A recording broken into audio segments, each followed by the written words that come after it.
ધુરંધરનો જૂનાગઢમાં વિરોધ થયો છે। બલોચ મકરાણી સમાજે વિરોધ નોંધાવ્યો છે। ફિલ્મના ડાયલોગને લઈને રોષ ફેલાયો છે। ફિલ્મમાંથી ડાયલોગ દૂર કરવા માંગ કરાઈ છે। ડાયલોગથી સમાજની પ્રતિષ્ઠા ખરડાતી હોવાનો આરોપ લાગ્યો છે। ડાયલોગ દૂર નહીં થાય તો આંદોલનની ચીમકી ઉચ્ચારાઈ છે।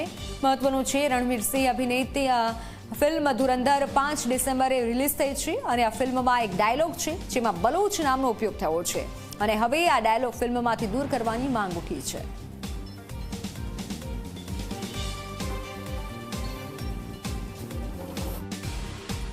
તાજેતરમાં જે 5/12/2025ના રોજ ધુરંધર નામનું પિક્ચર રિલીઝ થયું છે, એ પિક્ચરમાં પાકિસ્તાની પોલીસ ઇન્સ્પેક્ટરનું પાત્ર ભજવતા સંજય દત્ત અમારી જ્ઞાતિ વિરુદ્ધ જે ઉચ્ચારણો કર્યા છે, એ ઉચ્ચારણોના વિરુદ્ધમાં ને એ ઉચ્ચારણો દૂર કરાવવા ચલચિત્રમાંથી અમે આજે આવેદનપત્ર આપ્યું છે માનનીય મુખ્ય વડાપ્રધાનશ્રીને।